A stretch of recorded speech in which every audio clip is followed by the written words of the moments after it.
In this first video, Chernev shows us how weak and slow pawn moves in the opening can be punished immediately. Welcome to this first game in the Logical Chess series. Let's get on with it. So in this game, we learn about slow pawn moves and logical development as usual. So we're going to e4, e5 structure, bishop c4, bishop c5.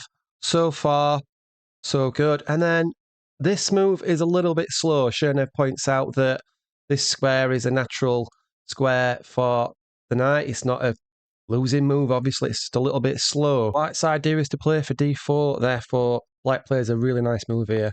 Queen e7, parrying the threat of d4 because he just wins a pawn in this line. So instead, White castles and Black plays d6. The pawn move, but a pawn move with a purpose, protecting this pawn and also giving room for the bishop to breathe. White plays d4 and Black just drops the bishop back. And then this one is criticised, this move a4 is criticised by Chernev because Chernev's all about developing the pieces, get a playable position, and, pawn moves early on and just weakening and really not in keeping with the game because this knight's not developed yet, this rook could come to e1, and this move is a little bit slow.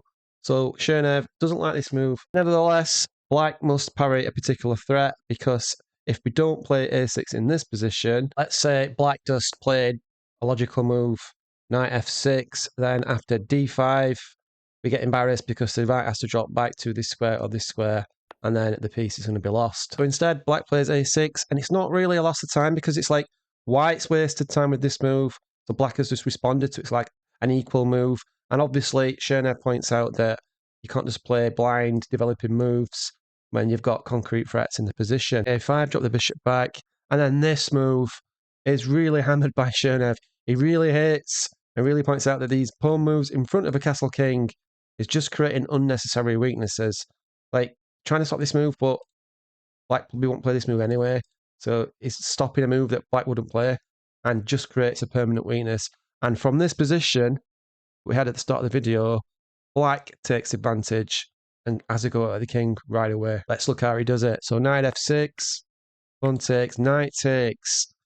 This is better than pawn takes, as Chernev points out, because immediately now the knight challenges the knight and the bishop. And in exchange, queen takes. And if we look at this position from Chernev's logical development point of view, White has got one piece developed. Black, on the other hand, it's got 1, 2, 3, and this bishop's also pretty active against here. So the clues are in the position that we've got an attack on. But how to take advantage of that? This is what Chernev shows us in this game. Yeah. See, right idea, but it's just a little bit slow. It also blocks the bishop. How does Black take advantage of that? Whack. Whack out that weak pawn. If that pawn hadn't been on h3, this move wouldn't have been possible. Takes, and then we swoop in. I love this move. Thanks to this rather dark shark, I believe, the bishop on a7 in this sort of Italian structure. And this is bingo. This is good knight, Vienna. Queen comes in, threatening mate. The knight just about prevents that, just at the last minute, and then whoosh, check again, and the bishop comes in. And that's the end of the conversation. Or is it? Threat is queen h3 check, knight blocks, and checkmate. So White must give up the rook and everything else. But this is pre-computer, and there is actually a move. And this is a controversial point in the game that actually there is a move that the computer points out.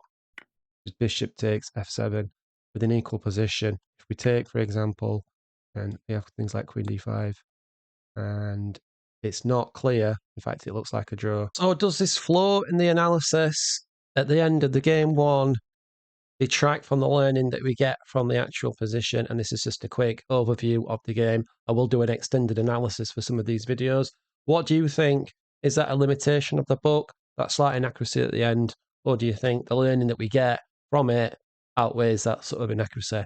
Personally, I don't really care about that the ending wasn't perfect. I think the lesson that we can learn from the game is more important than the exact analysis. But you might differ, it's absolutely fine. If you want to follow the whole book, all 33 games like this, you can subscribe, hit the bell, because you'll definitely get notification of the video. If you don't hit the bell, you won't get the video at all. You can see the next video there and the complete playlist at the bottom. My schedule for this is going to be video number 1, Monday, video number 2, Friday, and there's a 1 move 1 minute series on Wednesday. Thanks for watching, and goodbye.